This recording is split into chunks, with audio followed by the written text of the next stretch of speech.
Welcome back, everybody, to the Super Hornet Podcast. My name is Evan Hale. We're doing another little rookie film breakdown. I'm pretty excited about this. Got Ryan Kalkbrenner, a rookie who's done phenomenal this year. This video is going to be titled, Did the Hornets Get Rudy Gobert with an Offensive Game? That's a little bit, exaggeratory. You got to click somehow. So here we are. But there is some truth to it. I'm going to show you some highlights of Rudy Gobert, at least defensively, and we're going to compare him to Ryan Kalkbrenner, because he has been phenomenal this year. I'm just going to go over some of the Kalkbrenner to Rudy Gobert comparisons, right? Because they both came into the NBA a little bit older.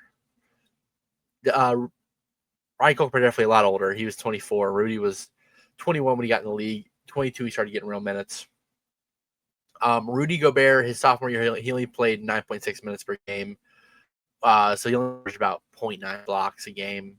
Didn't get a lot of floor time. So I'm going to compare Ryan Kalkbrenner to his 22-year-old season, his sophomore year, where he got 26.3 minutes per game. He averaged 2.3 blocks per game and 0.8 steals per game, while Ryan Kalkbrenner, he's 24 years old. This is his rookie year, obviously. 1.9 blocks to 0.8 steals, and he's had some crazy stop games. He's had like 4 steal, 4 block games. We can go through a game log, too. I'm just going to kind of be free-flowing here, but I want to start with some Rudy Gobert highlights, just because I think seeing it is a good way to compare it. So this is full screen, right? Yep, cool. So I'm going to start off. Look, so Rudy Gobert is really good about getting vertical, especially against smaller guys, which is something that Kalkbrenner does really well. Just getting vertical, just from being on the floor to up, especially coming out as a help defender. He's really good at that. And then getting vertical on Derrick Rose, obviously a smaller guard. Get back to that. But an athletic guy who's quick, he bounces quick, using his size, and you have to jump and get in vertical, poking balls loose. That's another help. And then look, he blocks Derrick Rose's jump shot there, which is something we've seen Kalkbrenner do. Not obviously not Derrick Rose, but block guard shots, meeting guys at the rim. Guys going up for dunking. That's Serge Ibaka right there, going up against that Andre Roberson. I think so. At least they're old. This is a throwback. Going up for Russell Westbrook, right? There's that comfort of no matter who gets by you, I can catch up to you, even if you're faster than me. I'm gonna close ground and I'm gonna send your shot. So you have stuff like that. Let's see right here. Let's go ahead. It's still a work in progress here and getting all the footage here. So this is precisely why I pointed out. I had that Derrick Rose highlight pulled up. That's kind of where I wanted to focus on, because right here, quickly off of the slip right here, off LaMelo, gets open, and Kalkbrenner hunts him down. Kalkbrenner is a smart defender, so he's in drop coverage here. He watches quickly switch. He realizes they don't switch. Is able to get out there and block a jump shot, a 3-point jump shot on a guard. Then right here, again, rotating on a guy who got beat, getting vertical, hanging in the air, sending a Brandon Ingram shot here, making it look pretty easy. All right. So a couple of things you've seen like Rudy Gobert do and do well. Here's a couple more. This is going to be from the Bucks game. I'm just going to get a clump of blocks from a couple of his games somewhat recently. He's missed a little bit of time recently with the birth of his kid, and I think he had an injury. So these are from about a week and a half ago. This is the Bucks game where the Hornets beat the Bucks with no Giannis. Just getting here, being able to be on the perimeter, stay with his guy, and even though that's a 7-foot guy in Miles Turner, getting vertical up on him, going up with him and sending it. So it's not just like he's only taking advantage of guard to a vertical. He's able to stay with that. And I want to show something too. He's kind of funny because you watch him run on this break. He's one of those awkward running 7-footers. He looks awkward while he's running with the ball here. But when he's hunting down a block right here, so I'm going to show you actually the third block on here. When he's hunting down a block, he's like a heat-seeking missile. He runs with way more of a purpose on defense, and it's something that's exciting to see because even if his normal offensive game, which is awesome, it's been really good. I'm not going to show a lot of offensive highlights because he didn't do anything crazy, but just the efficiency in which he does it is what's impressive. We're gonna go over stats. Right here, Kuzma, just you know, are they running a zone or what? Is somebody not get? So I think somebody didn't get back. There's only 4 guys here. Kuzma breaks by. Look how fast Kalkbrenner gets there, depending off the glass. We just watched him run like a weirdo a minute ago. The second he gets by, purpose, bang, off the glass. Just the ability to get there, play good defense. I'll show the other block too, the one I skipped. But just his ability to just here, another thing, off the guard, rotating and getting up on a quick guard. That's something that is going to be so useful as a defender here. And then here's a couple from the NBA Cup game versus the Miami Heat in Miami. Norman Powell beats Sion James, comes over for the help. Easy. Like it's nothing. Standing right here. Andrew Wiggins beats him baseline. Kalkbrenner's there to meet him at the rim, and then he forces. That wasn't a block. He does a lot of this too. That wasn't a block, but he made it really hard for Khalil Ware to put that dunk in. Oh my God, I just get to the right spot. He made him have to go up quick and vertical to get, and he pushed the ball down fast, and he just did not have a good enough grip and a good enough angle to put that in. Because guys if you hang up in the air at all, he showed that on the Brandon Ingram layup that he blocked. He can hang in the air for a long time. So if you have to get up quick and you have to get up and get it over with quick. We're gonna pull up some stats here. I want to show you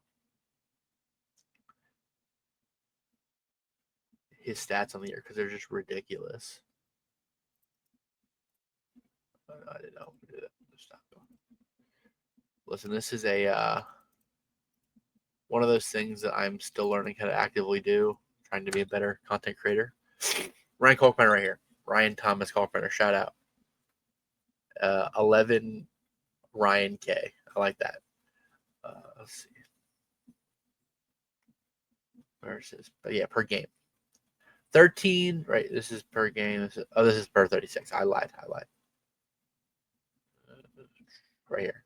So 9.4 points per game, about 2 blocks and 0.8 steals. I want to go through his game log though, because he had a stretch of games there for a minute that were ridiculous. How do I get to the game? I'm on here a lot, but sometimes the game logs. There we go.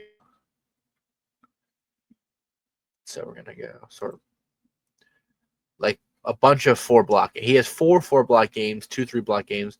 This game right here against Utah, he had 4 blocks and 4 steals. 4 stocks is ridiculous. He has a couple 0-block games here. One of them early in the year. Let's see, play this game. 22. And then I think this was the game that he left with an injury. Yeah, his last game he left with an injury, so he didn't get any blocks, which hurt his stats. And then what I would say, Indy did a really good job. He had a block against Indiana, didn't he? Or am I being slow? No, I was thinking of Miles Turner because Miles Turner was just there. Indy was really good about spacing him out and making sure that he could do things. Same with the Lakers. The Lakers, they stuck him in matchups where he could not succeed defensively, which is something he's going to have to work on. They kept him wide. They didn't allow him to rotate, and they abused him with their strength. They had a couple of stronger guys, and that's something he's going to have to work on. But so many like I said, 4-block games, 4 4-block games. That's ridiculous. He has more 4-block games than he has any other block games other than the zeros, and 2 of them he left early. Or 2 of them he has less than 20 minutes per game. His offensive efficiency is ridiculous. Can I get to let's see, 2-point percentage. He has 4 games where he's perfect from the field. And in this game, he missed a 3 is what it was. I think he had to heave a 3 at a shot clock. And that's one thing he does is he can make 3s. He hasn't shot them at the pro level, but we saw it at Creighton. He was a good shooter. He could be. This is something we didn't get out of Rudy Gobert. Rudy Gobert's highest points per game average was in 2019. He averaged 15 points per game. He had a couple 15, couple 14 points per game seasons. So, I mean, he's averaged more points per game than Kalkbrenner is right now. But Kalkbrenner is also a rookie. In his first 3 seasons in the NBA, he didn't average more than 9 points a game. I'm looking at the other screen. It's not sharing. I'm sorry. But he had a lot of seasons where he also led the league in field goal percentage and effective field goal percentage. So that is something that Ryan Kalkbrenner has. But he also can space the floor a little bit more like Brook Lopez can. And that's something we have to look forward to, because if he can end up adding that 3-point shot to his arsenal, it's going to be a different game. This is just a really quick video. I just want to show him blocking shots because Ryan Kalkbrenner is so much fun to watch play basketball. His ability to like, I'm going to play these blocks one more time.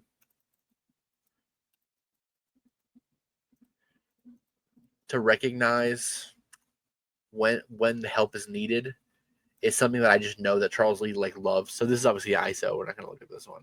We'll let this one go past because they're on a cycle here. But to see Ryan Rollins right here get around the 2 screens and to just know that he needed to be there, that one's a little less obvious. That's just where he's got to be. But this one right here, being at the top, he's got to guard the 3-point shooter. The second he is coming in, the second that he gets by he's attacking. Because he has to respect. I think Miles Turner had a big game this game too, or was it? It might have been the other game. But he recognizes the second that they're beat, he's already rotating. He's there. This is the big that the Hornets have wanted, because Mark Williams had good defense and he definitely looked a little better he looked better on offense doing it. But he didn't have the strength, and I said Ryan Kalkbrenner still needs to work on some of his strength. But he's also a rookie. And I know he's 24 years old. I get that. But he hasn't had training like the NBA has, and he's already looking, compared to Summer League in the preseason, he looks like a different basketball player. So I can only imagine after this year, he's only going to get better in that regard. But just having somebody who can just be an anchor on defense and also has the potential to space the floor on offense and be so efficient offensively, because Mark Williams was a good defender, but he struggled when there was any kind of physicality. He did not rebound the ball very well, while Ryan Kalkbrenner has been, he's a good rebounder as I was kind of hoping he'd be. I forget how many he's averaging. Just check that really fast. 1 second, sorry. He's averaging 7 rebounds a game, so nothing fancy, but he's still doing it. Mark Williams did have some good rebounding games too, but I feel like he would get bullied out of rebounds, and he have a lot of offensive rebounds. He averaged 8.8. This year he's averaging 8.4. What was his best rebounding season? Here, I'll pull this on that screen so we can look together. Hello? Okay. His best season rebounding wise was rebounds. He averaged 10.2 his last year, so 10.2. That's a good rebounding season for him. He only averaged 1.2 blocks and 0.7 steals. Kalkbrenner is already almost doubling that, at least on the blocks front. He's a lot more well-rounded defender. In Phoenix, looks like he's averaging a lot more steals. Phoenix team is fun. If you haven't watched a lot of the Phoenix team this year, go watch them. They're a good time. He's still getting abused especially on the defensive glass. He's giving up a lot of offensive rebounds, which Kalkbrenner doesn't do. In this team, the Hornets team is very big on rebounding the ball. But I just think that Kalkbrenner does so much for the Hornets in that regard. I mean, let's see. Their offensive rebounding is ridiculous too for the Hornets in general. That's something they're focused on. They had to foul, because I wish there was a stat to see how many times they were fouled to prevent an offensive rebound. Moussa Diabate is big about that, but Ryan Kalkbrenner is now if they think he's going to get an offensive rebound, I mean, he's averaging per 36, he's averaging 9.7 with 4.5. Half of his rebounds right now are offensive. So that's got to be his normal stats too. Yeah, 3.2 offensive rebounds per game, 3.7 defensive. That's huge. That's ridiculous. 3.2 offensive rebounds a game is ridiculous. This is a Ryan Kalkbrenner video, but I'm kind of curious how many Moussa Diabate is averaging right now. 4.1. That's so crazy. 4.1 offensive rebounds a game on 23.2 minutes per game. That's crazy. God, I love Musa so much. Ryan Kalkbrenner too, dude. Ryan Kalkbrenner is the man. He's so much fun to watch. He's a cool guy. I've interacted with like a little bit in Charlotte, nothing too crazy, like just doing media games. Um, just saying hi. A couple of his misses because he warms up with the 3-pointers. Oh, misses and bounce my way. I toss him to him. Seems like a really cool dude. I'm just rooting for this kid's success. I think he's going to be special. I think his defense is so good. And I think that this rookie class is phenomenal. We have the bigs of the future, I think, with him and Musa. And now it's time to add the pieces and figure out the way around. But thank you so much for watching. I love talking basketball, so I appreciate you guys for watching. My name's Evan Hale. Go Hornets. Enjoy basketball. I'll see you guys next time.